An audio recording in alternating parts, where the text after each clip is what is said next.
준비하고 나 맡은 일 충성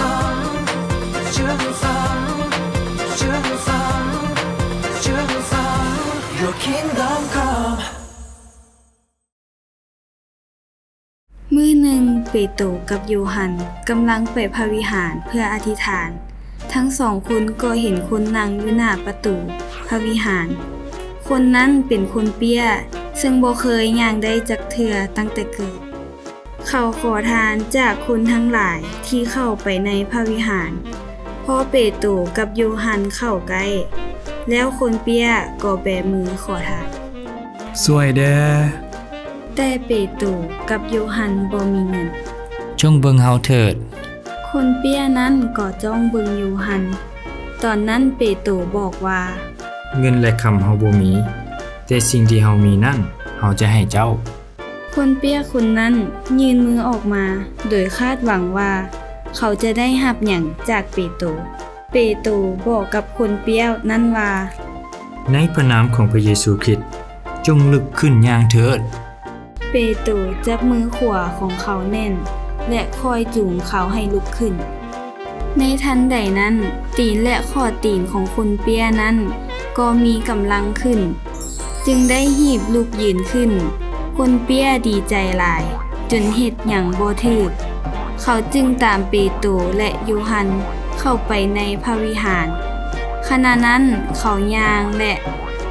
เต้นโดดสรรเสริญพระเจ้า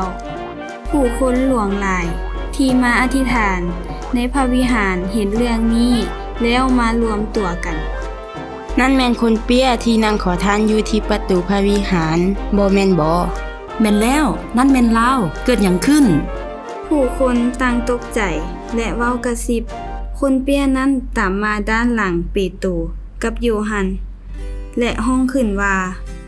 สองคนนี้หักษาขาของข้าน้อยผู้คนมารวมกันเพื่อจะเบิ่งเปโตรกับโยฮันเปโตรบอกกับพวกเขาว่า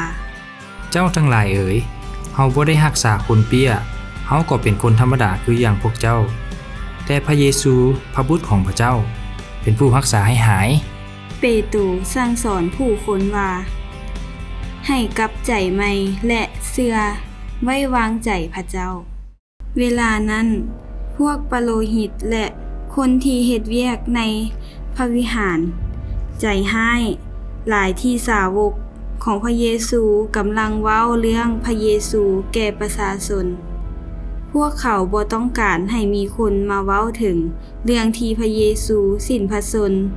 และฟื้นคืนพระชนม์อีกพวกเขาส่งพวกทหารไปจับและขังเปโตรกับโยฮันไว้ในคุกวันต่อมาเปโตรกับโยฮันถูกพวกทหารลากตัวมาพวกปโลหิตที่บ่ดีและผู้ที่เฮ็ดเวียกในพระวิหารถามว่าพวกเจ้าได้รับอนุญาตจากไผจึงสอนเรื่องราวเกี่ยวกับพระเยซูเรื่องที่เฮาประกาศก็คือพระเยซูทรงรักษาคนเปี้ยเปโตรบอกอย่างกล้าหาญห้ามเว้าถึงพระเยซูอีกเด็ดขาดหากบ่เชื่อฟังเจ้าจะถูกลงโทษแท้พวกเขาเว้ากับเปโตรและโยฮันเพื่อให้เกิดความย้านแต่เฮาเชื่อฟังพระคัมภีร์ของพระเจ้าเท่านั้นถึงว่าเปโตรจะเป็นเพียงชาวประมงแต่เขาก็มีสติปัญญาที่พระเจ้าประทานแก่เขาจึงสามารถเว้าได้อย่างฉลาดและสุภาพต่อหน้าผู้คนหลวงหลายพวกปโลหิตและผู้รับใช้ในพระวิหารตกใจหลายพวกเขาบ่มีคำเว้าหยังกับเปโตรและโยฮันอีกเมื่อเห็นว่าคนเปี้ยหายเป็นปกติหลายคนบ่เพียงแต่เชื่อในพระเยซูเท่านั้นแต่ยังถวาย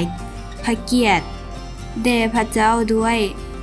หลังจากนั้นเปโตรก็ได้เผยแพร่พระคัมภีร์ของพระเยซูในทุกที่ที่เขาไปจึงมีผู้คนหลวงหลายเชื่อในพระเยซูในฐานะพระบุตรของพระเจ้าและพระผู้ช่วยให้รอดพ้นผ่านทางการประกาศของเปโตร